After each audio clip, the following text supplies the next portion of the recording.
皆さん、안녕하세요。皆さん、ダヴィンチコードを見たり読んだことありますか？ 여러분은 혹시 다빈치 코드라는 영화나 책을 읽거나 보신 적이 있으십니까? その物語は隠された意味や秘密のメッセージで多くの人を引きつけます。 그 내용을 보면 숨겨져 있는 의미나 이 비밀의 메시지를 전하면서 많은 사람들의 관심을 사는 것을 보게 됩니다. もっとよく見れば何百年も隠されてきた大きな真理が見つかるかのような感覚があります。 자세히 보면 몇백 년 동안 숨겨져 있던 아주 큰 진리를 발견하게 되는 그러한 감각이 있는 책이 아닌가 생각됩니다. と正直に言うと多くの人がこのヨハネの黙示録についても同じように感じていると思います。 솔직히 말씀드리면 많은 사람들이 이 요한계시록도 비슷하게 생각하고 있지 않나 생각합니다. ヨハネの黙示録は獣、封印、ラッパ、災害、食台、ドラゴンなど不思議なイメージがいっぱいあります。 요한계시록에서는 정말 신기한 생물체나 봉인 그리고 나팔 그리고 재해 또 촛대 이 용과 같은 그러한 신기한 이미지가 많이 등장을 합니다. とみんなそれに驚かされて神様のパズルを解くように読んでいると思います。 그래서 많은 사람들은 이 책을 보면서 두려워하면서 하나님이 주신 퍼즐을 풀어가는 듯한 느낌으로 읽고 있지 않나 생각합니다. でも大切なことを思い出してほしいのは黙示録は私たちを混乱させるために書かれたのではなく励ましを与えるために書かれたのです。 그러나 우리가 중요한 걸 잊으면 안 되는데 그것은 요한계시록이 우리에게 혼란을 겪게 하거나 아니면 우리를 이해를 못하라고 주신 말씀이 아니라 우리를 격려하기 위해서 주신 말씀이라는 것입니다. これは世界の終わりの予言のための秘密のメッセージではなく希望のメッセージです。 이것은 세계의 종말에 대한 이 예언을 하는 그러한 비밀의 말이 아니라 우리에게 희망의 메시지를 주시는 책인 것입니다. しかもそれだけではなくこれは非常に実用的な本です。 뿐만 아니라 이것은 우리에게 있어서 굉장히 실용적인 성경입니다. この混乱した世界の中でイエス様の証人として今どのように生きるべきかを教えてくれます。 이 혼란한 세상 가운데서 예수 그리스도의 증인으로서 지금 우리가 어떻게 살아야만 하는가를 가르쳐 줍니다. じゃあ黙示録はどうやって読めばいいのでしょうか。 그렇다면 우리는 요한계시록을 어떻게 읽어야 할까요? じゃあまず覚えていきたいのはこれはアパカリプティック黙示文学というジャンルで書かれているということです。 우리가 기억해야만 하는 것은 이것은 묵시문학이라는 장르로 기록되어 있다라는 것입니다. アポカリプスという言葉を聞くと映画のような世界の終わりを思い浮かべる人が多いかもしれません。 이 묵시, 아포칼립스라는 단어를 들으면 영화처럼 세계의 종말을 떠올리는 사람들이 많지 않나라는 생각이 듭니다. でも実はこの言葉の本当の意味は明らかにする、見えるようにするという意味で。 그러나 사실 이 단어의 원래의 뜻은 명확하게 하다, 보이게 하다라는 의미를 가지고 있습니다. つまり神様はこの本を通して目に見える世界の背後で何が本当に起きているのかを見せてくださっていること。 그렇기 때문에 하나님은 이 요한계시록을 통해서 우리의 보이는 세상 그 뒤에서 진짜 무엇이 일어나고 있는지를 우리에게 보여주시는 것입니다. と印やイメージを用いて霊的な世界を表しています。 그 표징이나 어떠한 이미지를 통하여서 우리에게 영적인 세계를 표현해주고 계신 것입니다. だからすべてを文字通りに受け取る必要がありませんが真剣に受け取る必要があります。 그렇기 때문에 우리는 요한계시록의 말씀을 말 그대로 문자 그대로 다 받아들일 필요는 없습니다만 그렇다고 해도 우리는 이것을 진지하게 받아들여야만 합니다. と先週のメッセージを聞いたかもしれませんが黙示録の全体の流れは1章19節の言葉に要約されています。 지난주 설교에서도 조남수 목사님 말씀하셨지만 요한계시록의 전체적 흐름은 1장 19절에 요약되어 있는 것을 알게 됩니다. 1장 19절 읽도록 하겠습니다. 그러므로 너는 내가 본 것과 지금의 일들과 이 다음에 일어날 일들을 기록하여라. この一節が黙示録全体のアウトラインになっています。 이 딱 한 구절이 요한계시록의 전체의 아웃라인이 되는 것입니다. その見たことは過去のことですね。 본 것은 과거의 것이죠. 今あることは今の現実 지금의 일은 지금 현재의 일입니다. と、この後に起こることはこれからの来る未来のことです。 그리고 다음에 일어날 일들, 이것은 미래에 이제 일어날 일들을 말씀하는 것이죠. と、5章に神様は御座に座っていて7つの封印がある巻物を持っています。 그리고 5장을 보면 예수님께서는 보좌에 앉아 계셔서 7인을 찍혀서 봉인이 내놓은 그 두루마리를 들고 계신 것을 보게 됩니다. しかしその巻物を解くことができるふさわしい方は一人しかいませんと教えてくださいました。 그러나 이 두루마리를 풀 수 있는 사람은 한 사람밖에 없다라고 얘기를 하죠. と、それは一つのほふられた子羊です。 그분은 찢겨서 돌아가셨던 어린 양이셨습니다. つまり主イエス・キリストです。 즉 예수님이시죠. と、その後ここからはヨハネの黙示録の真ん中の部分の構図を理解するのに役立ちます。 그리고 이 다음으로부터 나오는 내용들은 요한계시록의 중간 부분을 이해하기에 좋은 내용으로 구성이 되어 있습니다.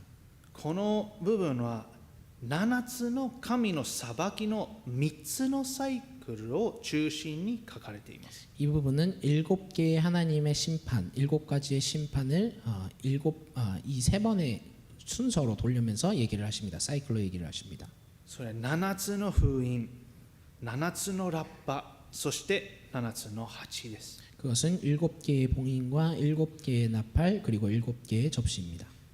と、今日はそのうちの最初の2つ、7つの封印と7つのラッパにフォーカスしていきます。 오늘은 여러분과 함께 처음에 두 가지인 7개의 봉인과 7개의 나팔의 내용을 중점적으로 봤으면 좋겠습니다.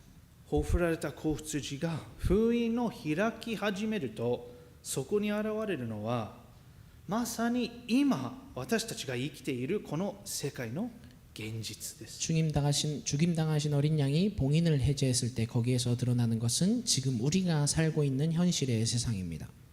神様の裁きの中にある世界、罪の重みにうめき救いを待ち望んでいる世界です。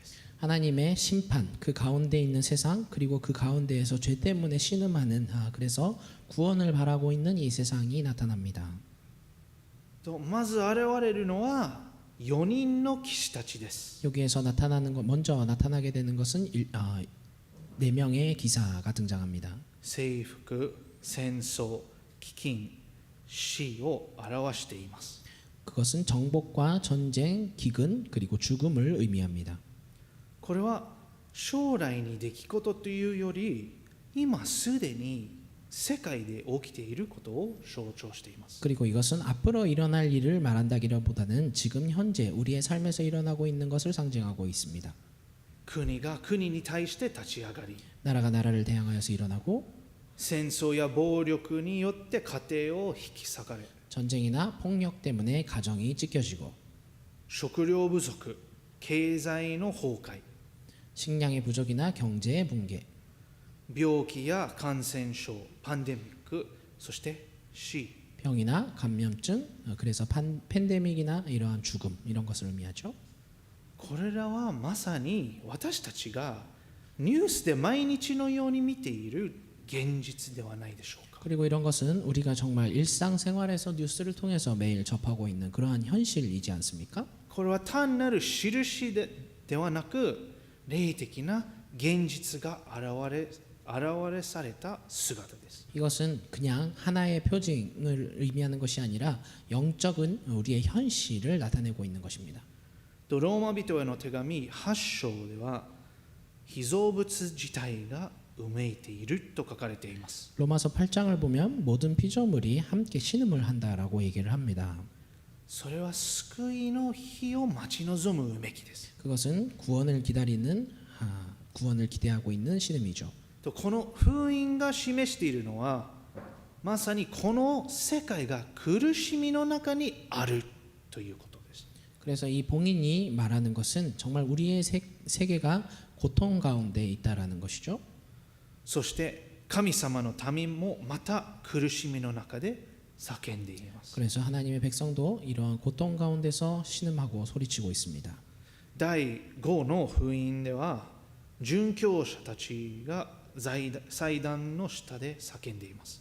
다섯 번째 봉인이 해제되었을 때를 보면 순교자들이 이 제단 아래에서 소리치는 것을 보게 됩니다. 主よいつまでですか。 주님 언제까지입니까? でもこの絶望と混乱のただ中で驚くべきことが起こります。 그럼에도 이 절망과 혼란 가운데서 정말 놀라운 일이 일어납니다.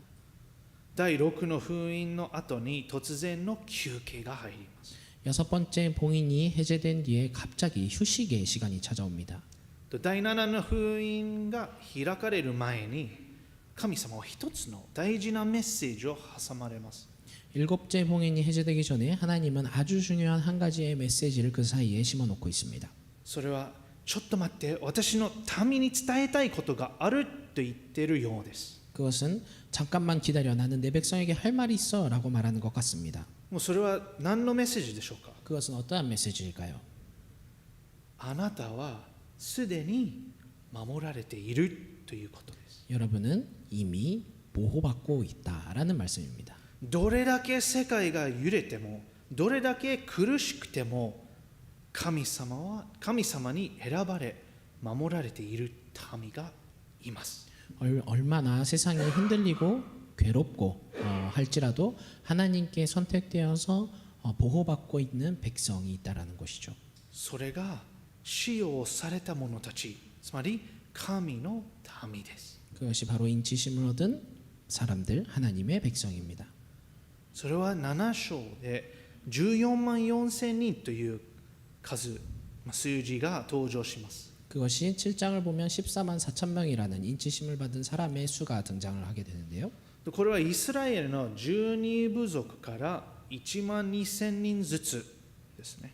이것은 이스라엘의 12부족의 한 부족당 12,000명씩을 의미하게 됩니다. この数字は文字通りの数ではなく完全な数、全体を表す数です。 그러나 이 14만 4천이라는 수는 진짜 그 말 그대로 14만 4천 명을 의미하는 것이 아니라 완전한 수 전체를 나타내는 수를 의미합니다. つまり神の民すべてを象徴している즉 のです。 하나님의 나라의 백성 전체를 상징하는 것이죠. そしてヨハネはその数を聞いたと言った後に見たものは全く違いました。 그런데 요한은 이 수를 들었다라고 말을 하는데 그 뒤에 보는 모습을 보면 완전 다른 모습이 등장을 합니다. 7章の9節はこう書かれています。 7장 9절 이후에 기록되어 있는데요. 7장 9절을 읽도록 하겠습니다. 그 뒤에 내가 보니 아무도 그 수를 셀 수 없을 만큼 큰 무리가 있었습니다. 그들은 모든 민족과 종족과 백성과 언어에서 나온 사람들인데 흰 두루마기를 입고 종려나무 가지를 손에 들고 보좌 앞과 어린 양 앞에 서 있었습니다. ここで大切なのは14万4千人という数字は特別に選ばれた少数の人たちを指しているわけではないということです。 여기서 중요한 것은 다시 한번 말씀드리지만 14만 4천 명이라는 수가 특별히 선택된 아주 소수의 사람만을 지정하는 것이 아니라는 것이죠. これはあらゆる国、民族、言語からなる教会、つまり神の民全体を象徴している数字です。 이것은 모든 민족, 종족, 백성, 언어에서 나왔던 교회, 즉 하나님 나라의 전체를 의미하는 그 상징하는 수라는 것입니다. この数字はイスラエルの民だけを限定的に表しているわけでも実際の人数を意味しているわけでもありません。 그렇기 때문에 이 숫자는 이스라엘에 한정된 이스라엘 백성만을 의미하는 것도 아니고 그리고 실제로 14만 4천이라는 그 숫자만을 의미하는 것도 아니죠. むしろユダヤ人も異邦人も含めて神に選ばれ、印を押されたすべての信者たちを象徴しているのです。 오히려 유대인이나 이방인을 다 포함한 하나님께 선택되어서 인치심을 받은 모든 성도를 상징하는 수입니다.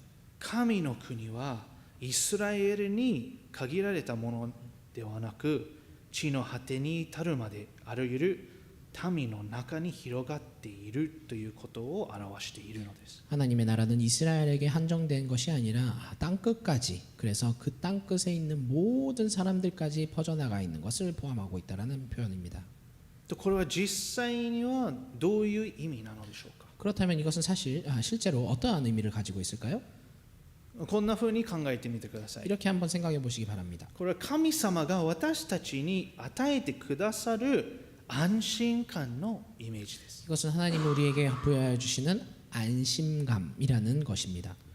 私の子供たちが悪いことをしてしまったり、不安になったり、怖くなったり、恥ずかしくなったりすると、自分一人で隠れようとしません。 예를 들면 저의 자녀들은 뭔가 나쁜 짓을 했을 때, 아니면 나쁜 일이 일어났을 때, 불안해졌을 때, 무서워졌을 때, 그리고 부끄러워졌을 때, 이럴 때 혼자 숨어 있으려고 하지 않습니다. すぐに私が園児のところに走ってきます。 바로 그 순간 저나 저의 와이프인 엔지에게 뛰어옵니다.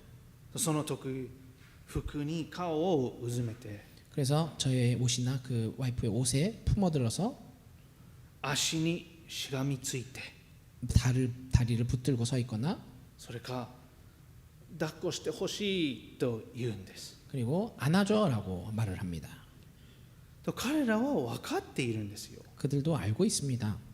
どんな状況でも私たちのそばにいれば安心だと思います。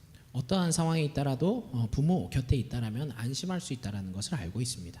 と神様はまさにこのイメージを私たちに見せておられます。 하나님은 이러한 이미지를 우리에게 보여주고 계신 것입니다. どんな苦しみの中でも、どんな辛い状況でも、神様は私たちを知っておられる。 어떠한 고난의 환경 가운데 있다 할지라도, 어떠한 고통 속에 있다 할지라도 하나님은 우리를 다 알고 계신다. そしてキリストにあって必ず守り続けてくださると約束しておられるのです。 그리고 예수 그리스도 안에서 우리를 반드시 지켜내 주신다라고 약속하고 계신 것입니다. とこの真理こそ私たちがしっかりと握りしめるべきものです。 이 진리야말로 우리가 확실히 붙들어야만 하는 것입니다.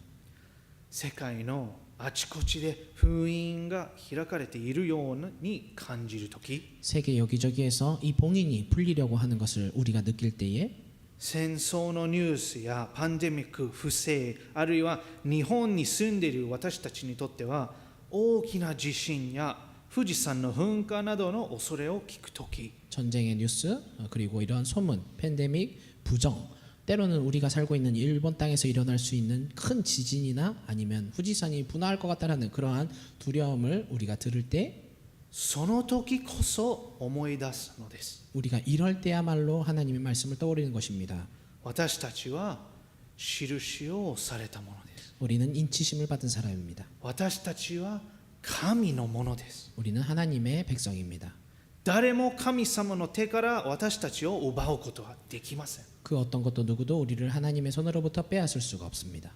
そしたら想像してみてください。 그리고 그때 상상해 보시길 바랍니다. このビジョンをヨハネの時代のクリスチャンたちはどう受け取ったのでしょうか。 요한의 시제에 이 비전을 그 사람들은 어떻게 이것을 받아들였었을까요? 彼らはローマ帝国の支配の中で生きていて、たくさんの人が迫害され、牢屋に入れられ、時には殉教していました。 그들은 로마 제국의 지배 속에 살면서 많은 사람들이 박해를 당했고, 때로는 감옥에 갇히기도 했고, 때로는 순교당하기도 했습니다. 彼らにとってこのビジョンはただの神学的な物語や象徴的なイメージではありませんでした。 그들에게 있어서 이 하나님이 말씀해 주시는 비전은 그냥 신학적인 이야기나 상징적인 이미지가 아니었을 것입니다. これは生きるための命綱でした。 그들이 살아가기 위하였던 생명줄이었을 것입니다. 黙示録は彼らにこう思い出させたのです。 이 요한계시록은 그들에게 이런 생각을 떠올리게 했을 것입니다. 子羊はすでに勝利された。 어린 양은 이미 승리하셨다. この世で何があってもあなたは神に知られていて、御霊によって印を押され、キリストの手の中に守れているのです。 이 세상 가운데서 어떠한 일이 있다 할지라도 하나님은 다 알고 계시고, 그리고 성령을 통하여서 우리는 인치심을 받았으며 그리스도의 보호하심 가운데 우리는 있다라는 것이죠. だからこそ黙示録はあなたを怖がらせるための本ではありません。 그렇기 때문에 이 요한계시록은 여러분을 두려워하게 하는 그러한 책이 아닙니다. 慰め、励ますための本なのです。 위로하고 격려하기 위한 책인 것입니다. 報ふられた子羊こそ今も生きて治めておられる主であること。 찢겨서 돌아가신 그 어린 양이야말로 지금 살아계셔서 통치하시는 우리의 주님 되신다는 것. 困難のただ中でも神様を治めておられること。 혼란 가운데 있다 할지라도 하나님은 다 알고 통치하고 계신다는 것. そしてあなたは神様に知られ、守られ、印をされた存在であるということを黙示録は私たちに思い出させてくれるのです。 그리고 여러분은 하나님이 알고 계시고 지켜주시고 또 인치심을 받은 존재라는 것을 이 요한계시록은 우리에게도 떠올리게 하는 것입니다. そしてついに第7の封印が開かれます。 그리고 드디어 7번째 봉인이 열리게 됩니다. その時、天国に静けさが訪れます。 이때 하나님 나라에서는 아주 조용한 순간이 펼쳐집니다. その静けさはとっても力強い瞬間です。 이 조용함, 이 정막의 순간은 하나님 나라의 가운데서 굉장히 능력 있는 순간입니다. 皆さんも映画などで経験したことがあるかもしれません。 여러분도 영화를 보실 때나 한번 영화를 보실 때 같은 때에 경험해 보셨을 것이라고 생각을 합니다. ずっと音が鳴り響いていたのに、ある重要な場面で突然すべての音を止まって静まり返る。 계속 주변에서 큰 소리들이 웅장한 소리들이 났었는데 아주 중요한 순간이 다가올 때 모든 소리가 사라지고 정막이 흐르게 これ 됩니다. あの感じですよ。 그러한 순간입니다. 天国はまた息を飲むように、これから何が起こるのかを見つめているのです。 하늘나라에서도 정말 숨을 참는 것 같은, 그래서 앞으로 무슨 일이 일어날까라는 그러한 순간을 보게 되는 것입니다. その後、7つの御使いたちが7つのラッパを受け取ります。 그 후에 7명의 천사들이 7개의 나팔을 들게 됩니다. そして一つずつラッパを吹き鳴らすたびに、また新たな裁きが始まります。 그리고 한 나팔을 불 때마다 또 새로운 심판이 시작되기 시작합니다. このラッパの裁きは旧約聖書のエジプトに下された10の災いを思い出させます。 이 나팔의 심판은 구약 성경에서 출애굽의 그 이집트, 애굽의 10가지 재앙을 떠올리게 합니다. ひょうを降らせる、 우박이 떨어진다는 니가 우박처럼 내리는 불, その苦くなった川、 그리고 쓴 물, 쓴 강, 闇に包まれる空、 어둠 가운데 임하는 하늘, バッタの災い、 메뚜기들의 재앙, そしてさらに多くの苦しみ。 점점 더 많은 큰 괴로움. でもこれらはただの破壊行為ではありません。 그러나 이것은 그냥 파괴하는 그러한 행위가 아닙니다. 神様はこれらを通して悔い改めの警告を発しておられるのです。 하나님은 이러한 것을 통하여서 회개의 자리, 그 경고를 말하고 계신 것이죠. しかし黙示録9章20節から21節にはとっても心が痛むことが書かれています。 그러나 이 요한계시록 9장 20절, 21절을 보면 굉장히 마음 아픈 내용이 등장을 합니다.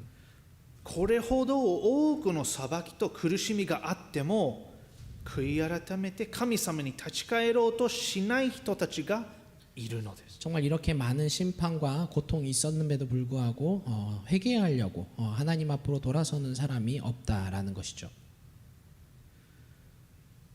こんなに多くの裁きがあっても人々の心は変わらなかったの。 이렇게 많은 심판이 있었음에도 불구하고 사람들의 마음은 변하지 않았습니다. じゃあ人々の心を本当に変えるものって一体何のでしょうか。 그렇다면 사람의 마음을 진짜 변하게 하는 것, 그것은 무엇일까요?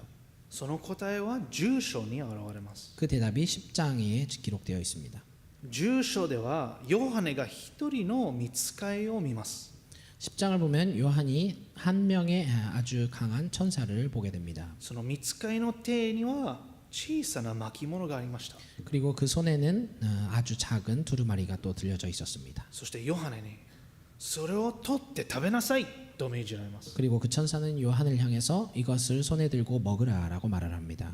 この場面は旧約聖書の預言者エゼキエルのが幻の中で巻物を食べたシーンと似ています。 이 장면은 구약 성경의 예언자였던 에스겔이 그 환상 가운데서 하나님이 주신 두루마리를 두루마리를 먹는 그 씬과 닮아 있습니다.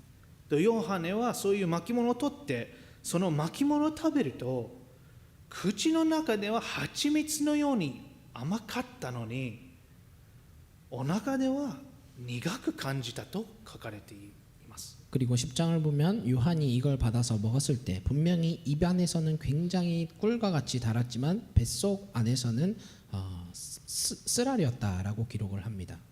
これが神様の御言葉の特徴です。 이것이 하나님 말씀의 특징입니다. それは美しく恵みと真理に満ちたものです。 이것은 아주 아름답고 은혜와 진리에 가득한 충만한 내용입니다. でも同時に私たちをチャレンジし自分の命を捧げるように呼びかけてくるのです。 그러나 동시에 우리에게 도전하게 하고 또 생명을 드릴 수 있는 그러한 자리로 나아가라라고 말을 합니다.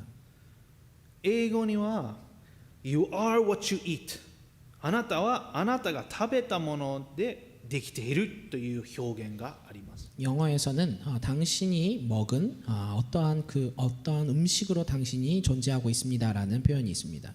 つまり健康なものを食べれば体も健康になるしジャンクフードばっかり食べていれば体は不健康になるという意味です。 이것은 건강한 음식을 먹었다면 몸은 건강할 것이고 몸에 안 좋은 인스턴트나 안 좋은 정크푸드만 먹었다면 몸도 그렇게 건강하지 못할 것이라는 의미를 갖고 있습니다.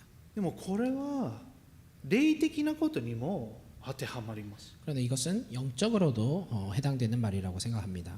もし私たちが毎日神様の言葉を食べて生きるならそれが本当に私たちの日ごとのパンになっていくなら私たちは少しずつキリストに似たものへと変えられていくのです。 우리가 매일 하나님의 말씀을 먹고 산다면 우리가 매일의 삶 속에서 하나님의 말씀을 우리의 식량으로 삼고 있다라고 한다면 우리는 조금씩 그리스도를 닮아가는 사람으로 변화되어 갈 것입니다. 巻物を食べるというのは神様の御言葉を自分の内側に取り入れることを意味します。 두루마리를 먹는다라는 것은 하나님의 말씀을 우리의 자신의 내면 가운데 넣는다라는 것을 의미합니다. ただ読んで知識として理解するだけではありません。 그저 읽고 지식으로 이해하는 것으로 끝나는 것이 아닙니다. もちろんそれは大事なステップですけど、 물론 이것도 아주 중요한 스텝입니다. でも本当に大切なのは神の御言葉が自分の一部となり生き方そのものに現れていくのことです。 그러나 정말 중요한 것은 하나님의 말씀이 우리의 삶의 일부가 되고 그것이 우리의 삶의 방식에서 나타나야만 한다는 것입니다. そしてこれからつなげていくのが教会通しての私たちのミッションです。 그리고 이것이 연결되어서 나타나는 것이 우리의 교회에게 주어진 하나님의 사명입니다. 10章と11章ではこの聖書全体の物語の中で教会がどのような役割を担っているのかを描かれ始めます。 이 요한계시록 10장 11장을 보면 이러한 상황 가운데서 이러한 이야기들 가운데서 교회는 어떠한 역할을 감당해야만 하는 것인가라는 것을 기록하고 있습니다.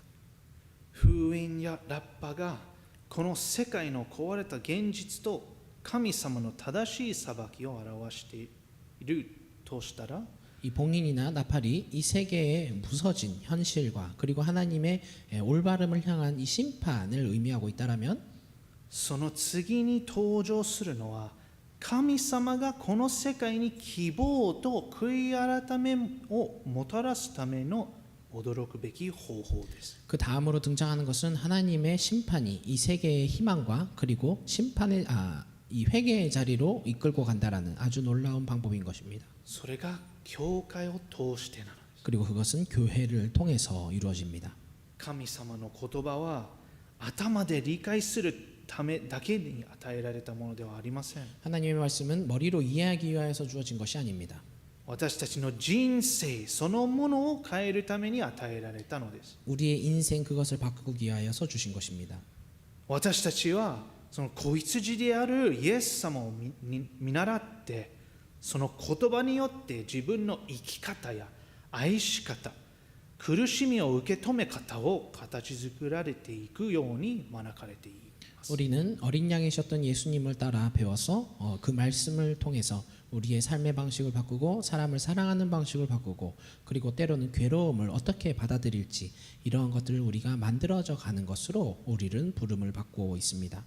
と11章では2人の少年が登場します。 그리고 11장을 보면 두 명의 증인이 등장합니다.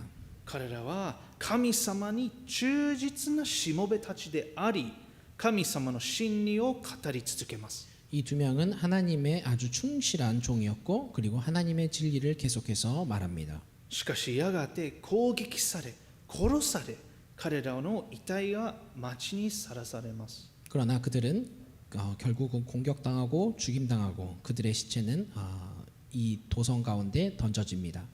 その死を見て世界は喜びお祝いします。 이 죽음을 보고서 세상은 즐거워하고 축하합니다. でもそこで驚くべきことが起こります。 그러나 이때 아주 놀라운 일이 등장을 합니다. 神様が彼らに息を吹き込まれ、彼らは立ち上がるのです。 하나님이 그들에게 생명의 기운을 불어넣으셔서 그들이 다시 일어나는 것입니다. イエス様と同じように彼らの死は終わりではありませんでした。 예수님과 마찬가지로 그들의 죽음은 끝이 아니었습니다. 彼らの物語は力強い証となったのです。 그들의 이야기는 아주 강력한 간증이 된 것입니다. その7章の14万4千人、数えきれない大群衆と11章の2人の少年、これらすべてが同じものを指し示しています。 7장에서 말했던 14만 4천 명, 이 셀 수 없었던 아주 많은 사람들, 그리고 11장의 이 두 명의 증인, 이것은 아주 똑같은 것을 의미하고 있습니다. それは神の民、つまり教会です。 그것은 하나님 나라, 즉 교회입니다. そして神の軍勢は力や暴力によって勝つ軍隊ではなく、愛によって勝ち取る民なのです。 그리고 하나님의 군중은 힘이나 폭력을 통하여서 승리를 하는 군인이 아니라 사랑을 통해서 승리하는 백성입니다. ここに私たちのミッションがあります。 여기에 우리의 미션이 있습니다. 神の国は教会を通して表されるのです。 하나님의 나라는 교회를 통해서 나타나는 것입니다. 教会は剣や脅しによって勝利するのではありません。 교회는 검이나 협박을 통해서 승리하는 곳이 아닙니다. 愛と憐れみ、そして犠牲によって世界に打ち勝つのです。 사랑, 긍휼, 그리고 희생을 통해서 세상을 이기는 것입니다. 私たちが子羊のように生きるとき、自分の命を差し出し、敵を愛し受けるにふさわしくない人々にも恵みを注ぐとき、その姿を見て世界の人々の心が少しずつ働かされていくのです。 우리가 이 어린 양과 같이 우리가 살아갈 때에 나의 생명을 다 내어 드릴 때에 그리고 적을 사랑하고 우리가 받아들일 수 없는 사람조차도 그 은혜를 부어줄 때에 그리고 그 사람들에게 그러한 모습을 보일 때에 그 사람들은 이러한 우리의 모습을 보고서 세상 사람들은 조금씩 마음을 변해가게 되는 것입니다. 恐れによってではなく、私たちを通して現れる憐れみによって、 두려움을 통해서가 아니라 우리를 통해서 나타나는 그 긍휼함을 통해서입니다. だからこそ教会が燭台として描かれているのです。 그렇기 때문에 교회가 촛대로서 등장을 하고 있는 것입니다. ヨハネが巻物を食べて神様の御言葉を体の内に取り込んだように、私たちもまた神の言葉を生きる形で表すように暗闇の中の光になるように召されています。 요한이 그 두루마리를 먹어서 하나님의 말씀을 자기의 몸속에 집어넣었던 것처럼 우리도 마찬가지로 하나님의 말씀을 우리가 살아내는 방식으로 나타내는 걸 통하여서 어둠 속에 빛이 되어 나가는 것입니다.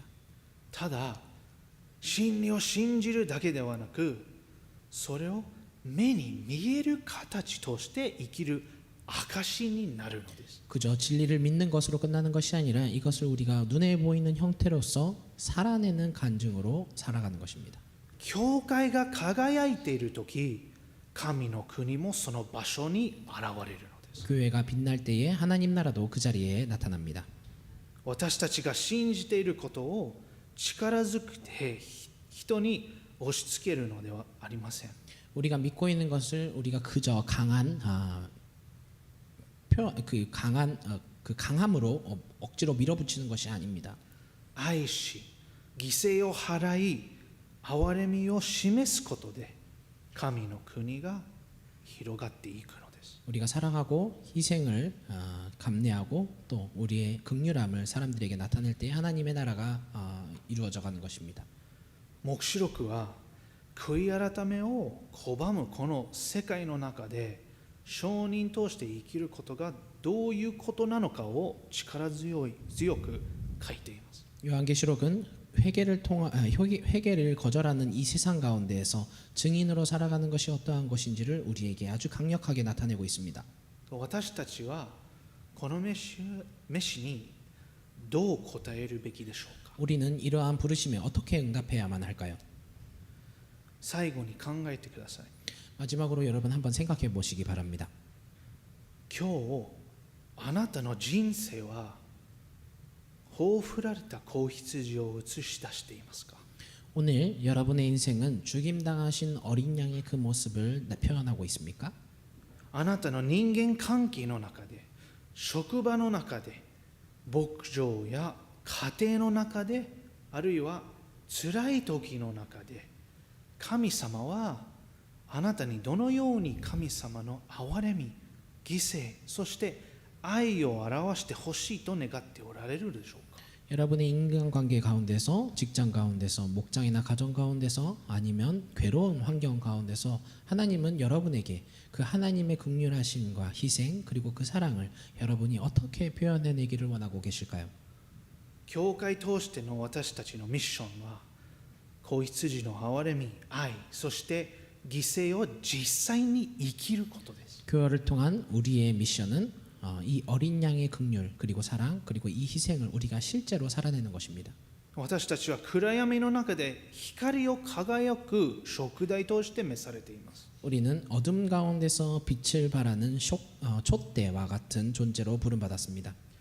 神の国が来るのを待つのではなく、すでに来ているかのように生きるのです。 하나님의 나라가 오기를 바라는 것이 아니라 이미 임한 그 마음으로 살아나는 것입니다. 一つ一つの愛の行動、 하나하나의 사랑의 행동, 一歩一歩の憐れみ、 우리 한 걸음 한 걸음 긍휼함, 他の人のために自分を差し出すそのすべての時に神様の御国がこの地上に現れていくのです。 다른 사람을 향한 우리의 그 어떠한 표현 하나하나가 그 나타날 때에 하나님 나라가 이 땅에 임하는 것입니다. この真理が皆さんの心に希望で満たしますように。 이러한 진리가 여러분의 마음속에 희망으로서 충만해지기를 원합니다. 私たちの王はまた来られます。 우리의 왕 되신 주님은 다시 오십니다. その時すべて新しくされます。 그리고 그때 모든 것을 새롭게 하십니다. 終わりたいと思います。お祈りします。 기도하겠습니다. 愛する天の父なる神様、皆を賛美いたします。 사랑하는 하나님 아버지 주님을 찬양합니다. 黙示録にある希望と慰めの御言葉に心から感謝いたします。 요한계시록을 통해서 주시는 희망과 그리고 그 격려에 감사드립니다. あなたがすでに勝利されたという事実を私たちがしっかり握りしめることができますように。 주님께서 이미 승리하셨다라는 그 말씀을 우리가 확실히 붙들기를 원합니다. そして私たちが十字架の上で流された子羊の血によって印をされていることを信じ続けることができますように助けてください。 그리고 십자가 위에서 피 흘리신 그 어린 양의 보혈을 우리가 계속해서 믿어서 나갈 수 있기를 소원합니다. 教会としてこの世で証人としての生き方を実践できるように 이 세상에서 이 교회로서 그리스도의 증인으로서 살아갈 수 있기를 소원합니다. 私たちの周りの人々に神様の愛と憐れみを分かち合うことができますように助けてください。 우리의 주변 사람에게 하나님의 사랑과 그 긍휼하심을 나타낼 수 있도록 우리를 도와주옵소서. そしてこの世で神の国を実現するために私たちを用いてください。 그리고 이 세상에서 우리가 하나님 나라를 실현해 나갈 수 있도록 우리를 사용해 주옵소서. 感謝します。 감사드립니다. 愛しています。 사랑합니다. イエス様の皆によってお祈りいたします。 예수님 이름으로 기도드렸습니다. 아멘. 아멘.